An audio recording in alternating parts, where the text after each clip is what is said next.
Yes. So a very good evening to everyone. So thanks for making the time for the next 1 hour to discuss on CISA. Um, so this session is predominantly based out of I want to know. See, there are a mix of a cloud. Some of them are for my own students. Some of them are not my students. So what we feel is that people are good at studying, good at attempting the mock questions, but something stops them from taking up the examination, right? So to address that, the Q&A session is that we will discuss on some sample questions as to how you have to read the question, how you have to attempt the question, how you have to look the question. So predominantly more on answering the question. So there are around 14 to 15 sample questions which I've brought in now, so which will occupy around 30 minutes of your next 30 minutes time, or 30 to 40 minutes time. After that, predominantly I want to understand from people who are preparing as to what is a stopper. If you are in the stage where, at what stage you are in, whether you are in the preparation stage or not yet started, or you have started preparing but not gaining the confidence, right, or something on that sort, so that if possible can be addressed from my end, we will look on that. Yeah. Good. Yeah. So if you already know who am I am Aswini Srinath. I am a chartered accountant with around 11 years of an experience. So after a long time, found in my interest in information security to understand that predominantly on related to security aspects. So which made me to look through CISA and just started in CISA just as a student, just as a beginner. Then I eventually found an interest to it. After clearing, probably found more interest on guiding many CISA aspirants in getting them cleared. So that is how it had been for the past 2 years. So that is about me. About InfosecTrain, InfosecTrain is a globally recognized institute for various information security related courses related to ISACA, let it be CISSP with ISC squares or many other Microsoft and Azure and other related certifications. So predominantly a well-known and well-established organization. So that is on InfoSec Train.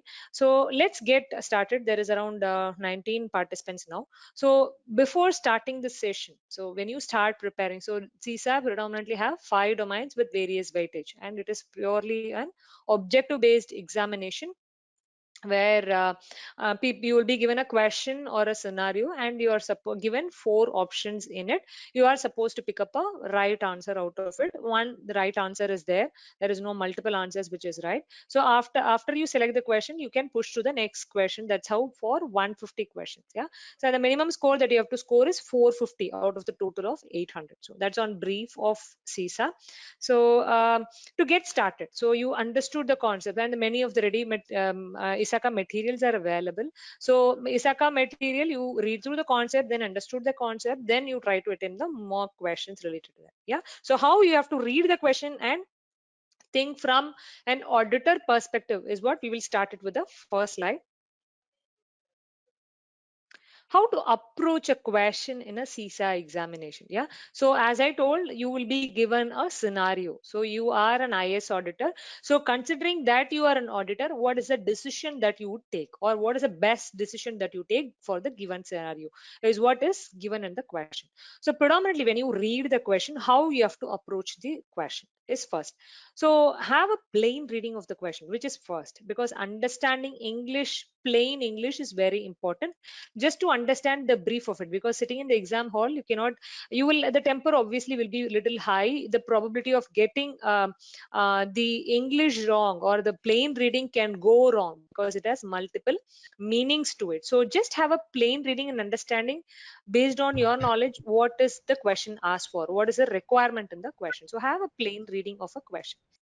So find the domain from which the question is asked, which is very important. Because so in the ISACA Q&A or mock question or the ISACA manual, how it is structured is that you will be given domain 1 to 5. So it is chapter 1 to 5, and the manual or the question bank which is have is always also a domain wise or a chapter wise. So what you do, you read domain 1, attempt questions relating to domain 1. So the mind is tuned. Okay, if I'm studying domain 1 and I'm attempting domain 1 questions, the topics are very limited. You will think that questions are from domain 1, and actual questions are also from domain 1. But in the examination, it is mix of questions from 1 to 5, right? So first find from where the question is, from which domain the question is, and whether it can be a mix of two domains, 1 plus 5, all those things. Just understand as to from which domain that question is actually asked for. Now read the question again with the options. You had a plain reading, now you understood which domain. Now you are able to in a position to judge, okay, I am restricted to domain 3. Now read the question again with the options. Understand the concept behind each of the questions. So plain reading of the question is done, domain is done. Now to what extent, which concept they are trying to trying to make you answer. So understand the concept behind each option. Out of four options, keep eliminating the wrong options with a proper justification based on your understanding, which is a very important step. So it is not like you randomly pick up one option. What do you think of? There is a procedure which you have to follow.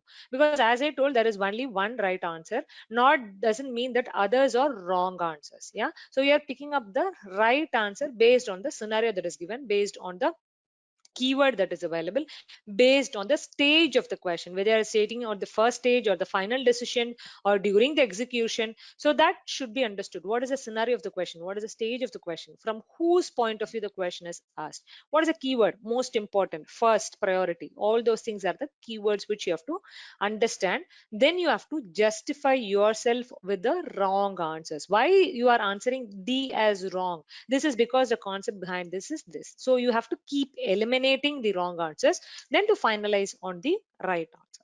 So finalize on two options and choose the best suited answer based on your conceptual understanding of the domain. And that is the reason you are given 4 hours for 150 questions. It is not just doing a random check on it and answering the question. So follow this procedure for each question. Predominant of the wrong answers, you will make it right, or you can get it right if your conceptual understanding is right, if you follow this following steps. Yeah. So do this step and have patience in attempting all these steps during the examination, which will be really helpful. You will find time for all these steps for the 150 questions. Yeah.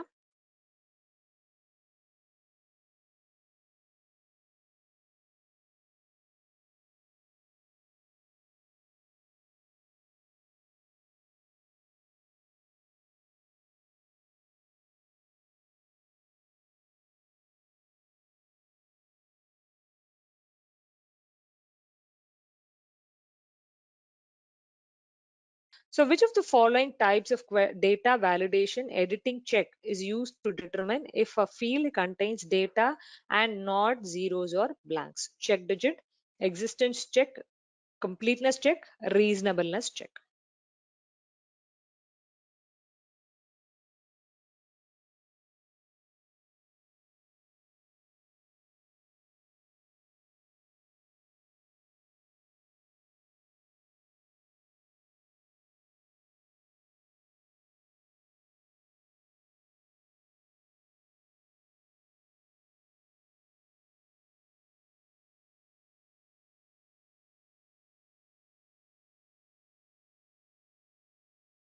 Yeah. So C is the right answer for this question. Yeah. So what is stopping you? Because you might get stuck in any of the points. You are not clear with the concept. I don't know what concept is this, first of all.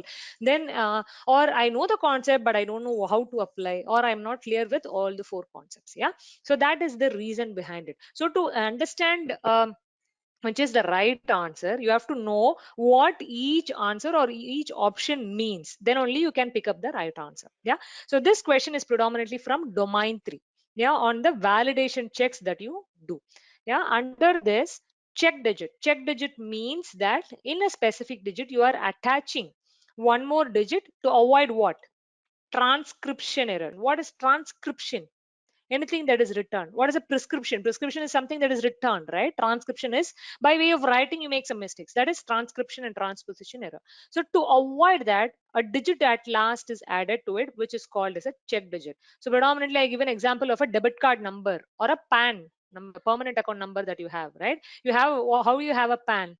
In India, predominantly people would be aware what is a pan, right? PAN is a permanent account number used by income tax. What you have first five alphabets, then four digits, numeric digits, then an alphabet, right? That last alphabet is called as a check digit, which is added to avoid any transcription or transposition error. So the first 9 digits is actually your PAN, but the 10th digit is a check digit. Yeah, similar like setup in a debit card. That is what is called as a check digit, which does not apply here. Existence check, whether it is available or not, that is what is existence check. completeness check, reasonableness check. What is reasonableness check? Reasonableness check is that, see, for in an organization, imagine that the reasonable number of employees who log in from 9 to 6 is around 1,000 employees. Yeah, that is what is reasonable. That 1,000 can be 800 or 850. Yeah, if that goes 500 or 2,500, then it is not reasonable enough, because what is a reasonableness? 1,000 is a reasonable extent. Yeah, plus or minus 10% or 20% is agreeable. But if it is exceeds predominantly, like instead of 1,000 employees logging in a specific time or a date, there is around 3,000 employees who have logged in, then there is a reasonableness check which you have to do. Why it is not reasonable? Yeah, that is what is called reasonableness check. What is completeness check? You have to check whether the data has there is a data doesn't contain zero or a blank, which is complete, meaning having employee data. Yeah, you should mandatorily have an employee number. Employee number cannot be zero, cannot be blank. Student roll number cannot be zero, cannot be blank. That is what is called completeness check. The data is complete. Yeah, so the answer to this is completeness check. So you can now understand as to how you have to attempt the question. So all the three concepts you should be clear enough and justify yourself that this is not the right answer. Yeah, so that is how you proceed with it. So you have to be clear with the concept. Even the actual exam question, it will not be this much straightforward. It will be a little descriptive, given a scenario and trying you to attempt the answer. Yeah, so C is the right answer. Which of the following is a primary objective of embedding an audit module while developing an online application system? To collect evidence while transactions are processed, to reduce requirements for periodic internal audit, to identify and report fraudulent transaction, to increase the efficiency of audit function.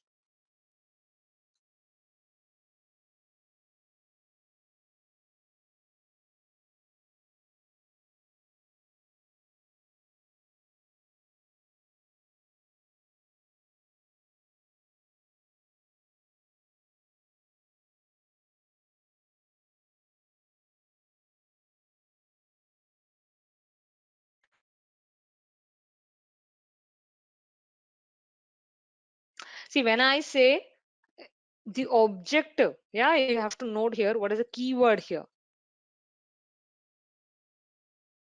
Keyword is primary objective. Primary objective meaning what they are trying to say. All are objective, but which is the primary or the first objective? That is a keyword. So you have to understand as to what is the first objective of having an audit module embedded to the online application system. So even in the ISACA Q&A, if you see, there will be justification given for the wrong options. Yeah. So read through that. Two, one, you will know as to why you have gone wrong. Second is that there can be a new concept that you can understand from the justification. Yeah. So the answer to this is A, not C. The audit module collects data on transactions that may help identify fraudulent transaction, but does not identify the actual fraudulent transaction. So it collects the data on the transaction. So what the embedded audit module? What does embed means? Embed means, for example, a diamond is embedded in your ring. What does it mean? It is embedded, right? It is there. That is dig into your ring. That is what is embedding. So you have an application in which a part of it, your audit software is installed as part of it. But what the audit module does? It collects data. It doesn't stops or finds a fraudulent transaction. So based on the criteria that is given, for example, you set an audit module saying any transaction or payment above 1 lakh, please keep a log of it. That is how you set the audit module. What it does, it collects the data. Yeah, right? It doesn't prevent any fraudulent transaction or collects any fraudulent transaction. It picks up transaction which can be fraudulent or not.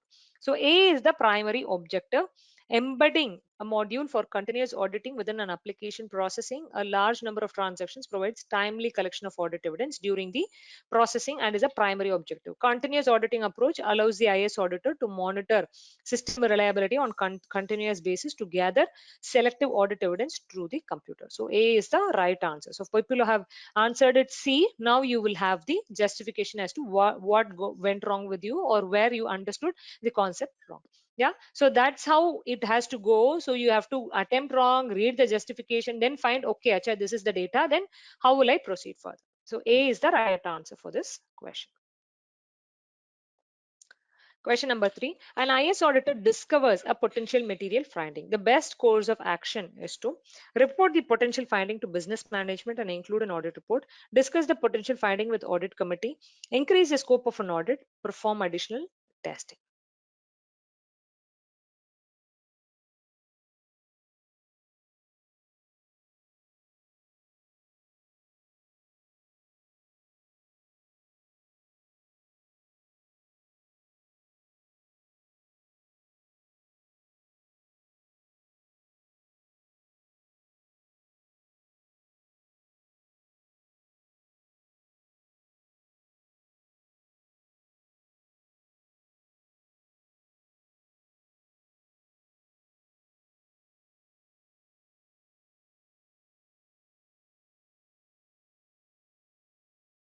So it is a discovers a potential material finding. There could be, see, after the finding, you can collect additional evidence and say, okay, there was a potential material finding, which I thought there can be a material finding, but I haven't found it, right?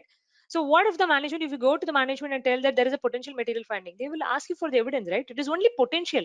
It may or may not happen. But why is that you bringing to me when you yourself are not clear with it? Yeah, whether it is a material finding. Yeah. So before you do that, the action the auditor has to do is perform an additional testing. Why do you perform an additional testing? To collect evidences and to confirm on your finding. So after you do an additional testing, you might find that it is really a material finding. After you find that it is a potential, I mean, it is a material finding. Then you discuss with the management, included it as part of the audit report. Yeah. So that's how you have to justify yourself, not discussing with the potential finding with the audit committee. Why is that so? Auditor never reports to an audit committee. They discuss with the audit committee, but the final decision is discussed with the board of directors or the senior management. Increase the scope of audit, not, I mean, not as per the law. It is against the law. You cannot increase the scope of finding just to understand that you have a potential material finding. It is again, you have to follow the audit charter, the scope where it is defined. So here the right answer is D. Question number 4. An IS auditor is reviewing a project risk assessment and notices that overall risk level is high due to confidentiality requirements. Which of the following types of risk is normally high due to number of users and business areas the project may affect? Control risk, compliance risk, inherent risk, residual risk.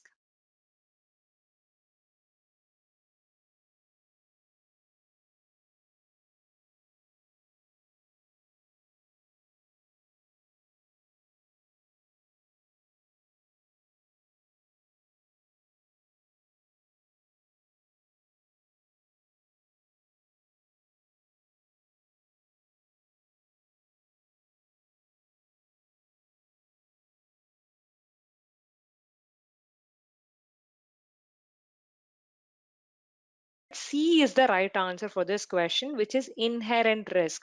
So inherent risk is what? Risk that is already present. Yeah.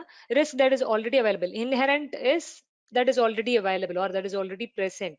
So it is as such a business risk for an inherent risk. You have applied some control. So you had an inherent risk. You have now applied some controls, but the control is not effective enough. Yeah, it is ineffective. You have said that you cannot have a laptop just open. You have to have a password. That is what is the inherent risk, is that if you just leave a laptop without a password, it is inherent that you make it more vulnerable. Yeah, that is inherent risk, that is available. But what you have to do to protect it, you have to apply control. What is a control that you have? You should have a password for a laptop. That is what is a control that you place. Yeah, so that is a control risk. But what you have, you set a default password for all the systems. Yeah, password at 23 is the default password for all the labs. So now control is available, password is available, but it is a weaker password, so control is not effective enough. In that case, it is a control risk. Yeah, so that is what is inherent risk, control risk. Compliance risk, you are not complying with a specific law or a policy, that is a compliance risk.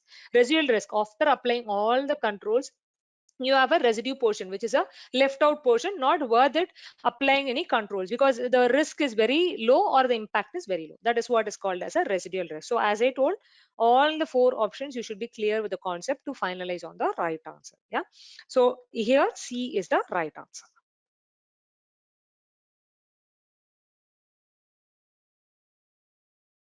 So while performing an audit of accounting application integrity, data integrity controls, the IS auditor identifies that a major control deficiency in the change management software supporting the accounting application.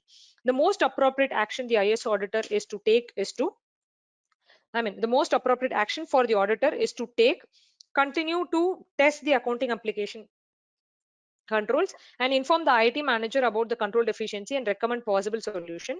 Complete the audit and not to report the control deficiency because it is not part of the audit scope. Continue to test the accounting application control and include the deficiency in the final report. Cease all the audit activity until the control deficiency is resolved.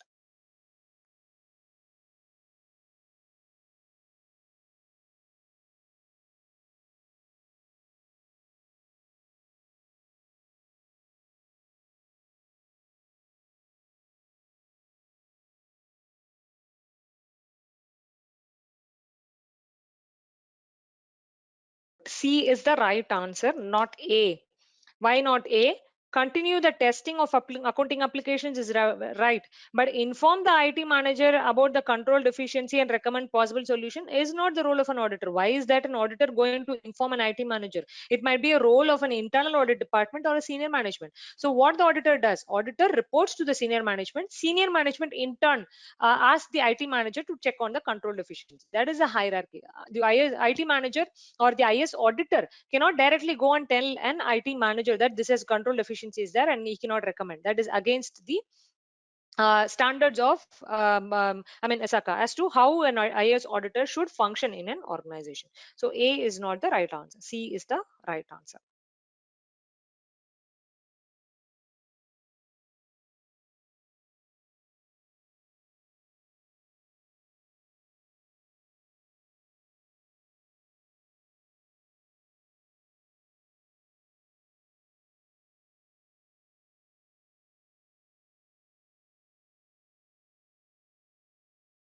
Yeah. So after final investigation, an IS auditor have reasons to believe that fraud may be present. The IS auditor should expand expand the activities to determine whether investigation is warranted, report the matter to the audit committee, report the possibility of fraud to management, consult with external legal counsel to determine the course of action to be taken.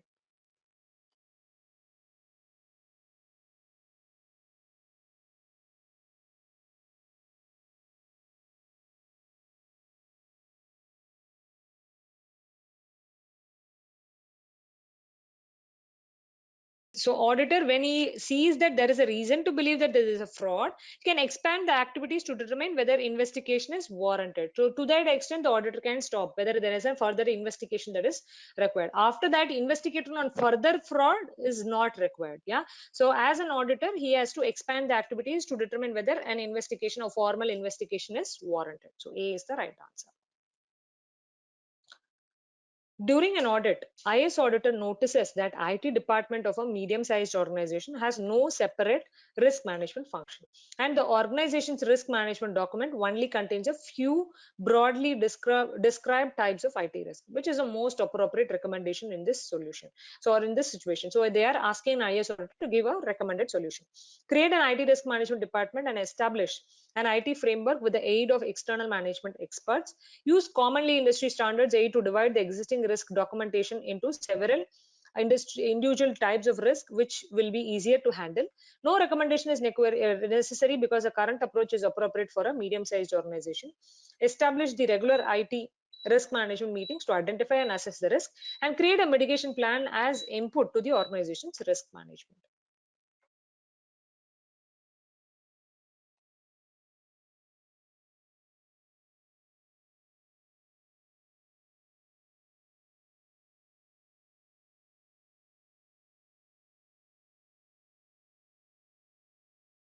D is the right answer, not A.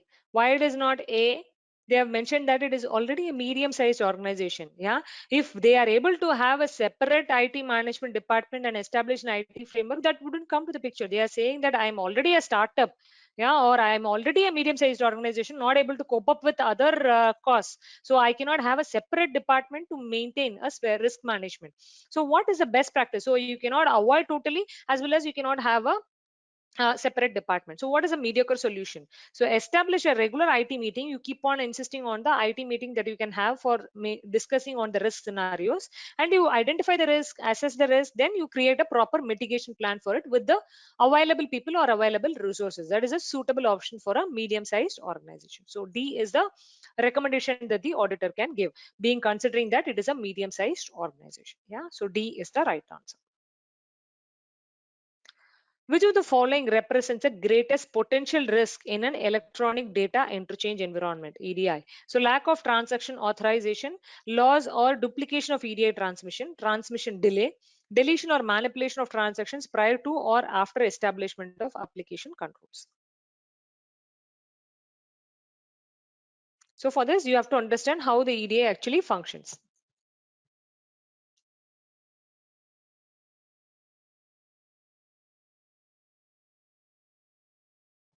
So now you understood that what is EDI, what was avoiding, what was there in traditional EDI. Traditional EDI is paper based, where you have to type an invoice, send that invoice, supplier has to receive, then you have to enter that into his system.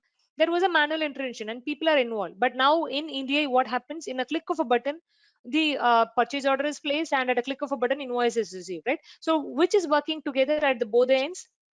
It is machines that work. Yeah, there is a system here, there is a system there, machines work to each other. Yeah, not people are not involved. So it lacks transaction organization. Just by clicking of a button, it throws off. So there can be, it can be a potential risk of EDI because people are not involved. You should have proper authorization in place. Not everyone should be able to log into EDI. There should be specific authorization to log into EDI, because on a click of a button, the transaction is actually started or transmitted, right? So the lack of transaction authorization can be a potential risk of an EDI environment. How do you control that? Is by having the EDI controls in place.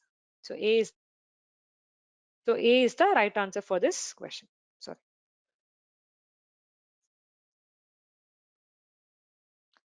Yeah. An IS auditor analyzing the audit log of database management system finds that some transactions were partially executed as a result of an error and have not been rolled back. Which of the following transaction processing feature has been violated? Consistency, isolation, durability, atomicity.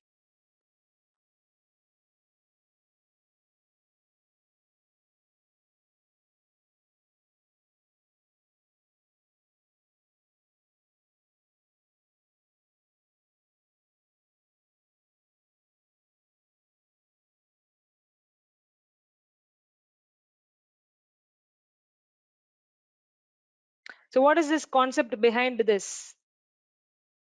Asset principle is the concept behind this, which is part of domain 3. Okay, so what is the principle behind the ACID principle? It stands for a concept. This ACID principle is the pillar. As you have a confidentiality, integrity, availability for information security as the pillar, ACID principle is the four pillar for data integrity. Yeah, what does that mean? ACID principle, what A stands for? Atomicity. Yeah, take an example of an ATM that you go and draw your money out of it, right? How the ACID principle works. The data gets updated there as well, right? And the database is maintained. You go to a ATM, you put in your card, right? It says that you are not able to log in because the card has have a expiry date. The card has expired, right? What it gets back, then transaction is not completed. It doesn't stop. So either it allows you to proceed further, or it gives or flashes and warning that this is not done. There is nothing in between, right? That is what it means, as some transactions were partially executed as a result of an error and have not rolled back. So it has violated what principle? Atomicity.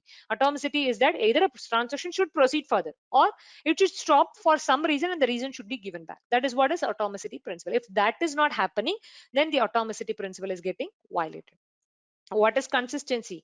It is consistent enough. There is no lag. It is synchronous. As I told, you go to an ATM, draw 1,000 rupees, go to the nearby bank, get your bank statement. Will the 1,000 get reflected in your bank? That is what is called as data integrity. There is no lag in between.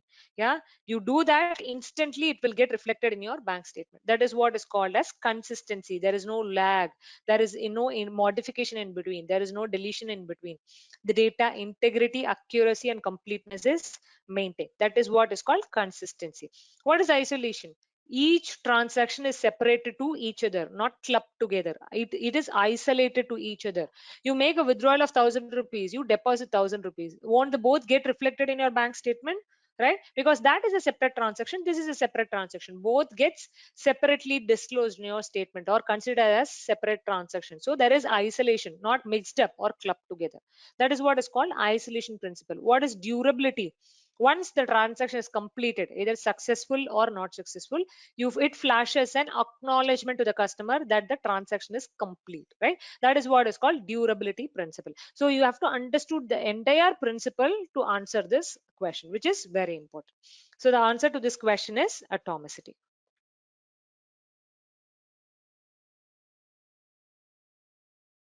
10th question. So which of the following acts of decoy to detect anti-active internet attacks? Honeypots, firewall, trapdoors, and traffic analysis.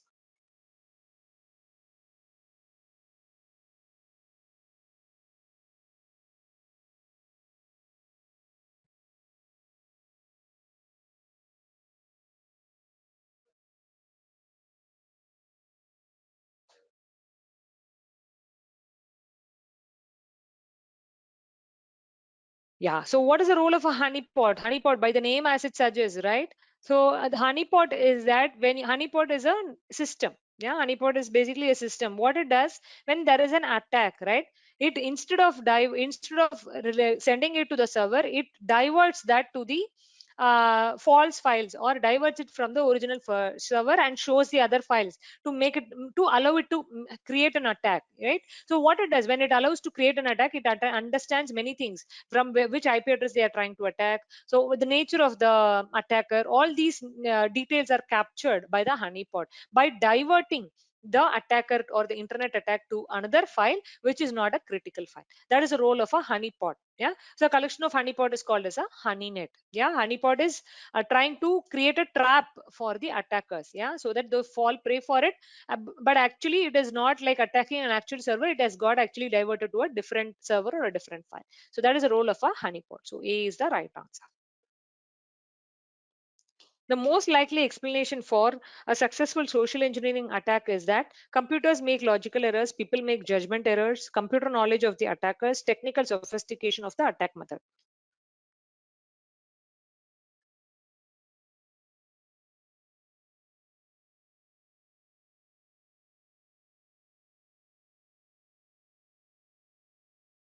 So social engineering attack is predominantly playing with human minds. Yeah. So that is what is called as a social engineering attack because people are involved in it because of lack of awareness training or lack of awareness related to security policies and procedure. So people make judgment errors. People are tricked. Yeah. So that is the right answer. The key word is social engineering attack where people are involved. So B is the right answer. To optimize an organization's BCP, IS auditors should recommend conducting a business impact analysis BIA in order to determine a business process that generate the most financial value for the organization and therefore must be recovered first. The priorities in order for recovery to ensure alignment with the organization's strategy. The business process that must be recovered from a disaster to ensure organization survival. The priorities of order of recovery which will recover the greatest number of systems in a shorter time frame.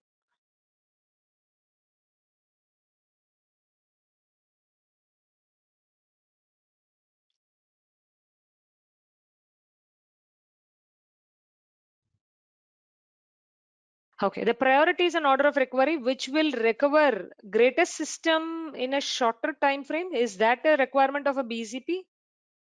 The business process generate the most financial value of an organization. Financial value is a part of it.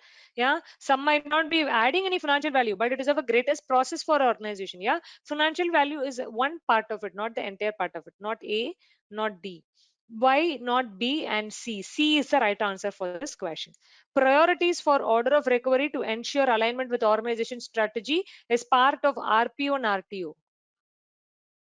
Priority for order of recovery. Yeah, recovery point objective and recovery time objective. Not conducting a BIA. BIA is what? You are identifying what are the various processes in the organization, which is a critical process to be continued at the time of a disaster to ensure that the organization is able to survive. Right, identifying like I have 1,000 process, out of which only 40 is very major. Unless otherwise I perform that 40, I cannot survive as a business. Right, so that is the critical process. Identifying the critical process and planning your BCP accordingly is recommending a BIA. So BIA is order to the business process that must be recovered following a disaster to ensure the organization's survival, which is like identifying the critical processes. So C is the right answer for this question. So understand the question, read. Auditor is recommending a business impact analysis, and what BIA should suggest is how you have to read the question. So C is the right answer.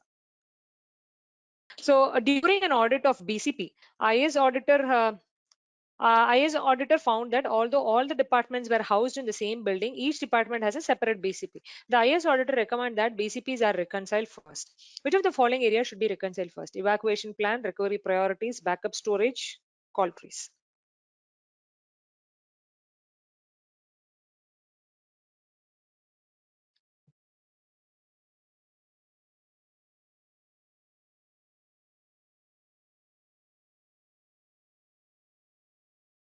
You and me or the employees of the organization or other people who are involved in the organization are to be recovered first. So priority is given to people. But in the exam hall, seeing that question first, you will not realize that evacuation plan relates to people, right? As I told, right? Do you think I don't know English? That is what you, that is immediate reaction on seeing the first line, right? Read plain reading of question. Yeah, English is a language I can understand, but how will you relate that evacuation relates to people, right? That's where it evacuation relates to people is what you have to think in the time of an examination, but which will not immediately spark in the temper that you are in, right? So human are the first assets to be recovered first. So in that case, evacuation plan which relates to people is the first thing that needs to be reconciled or prioritized. So A is the right answer for this question. Others come as recovery priorities is the next thing, then on backup storages, then on call tree. Those comes next. So A is the right answer. As part of business continuity planning process, which of the following should be identified first in the business impact analysis? Organizations risk such as single point failure and infrastructure risk, threats to critical process, critical business process for ascertaining the priority for recovery, resources required for resumption of business.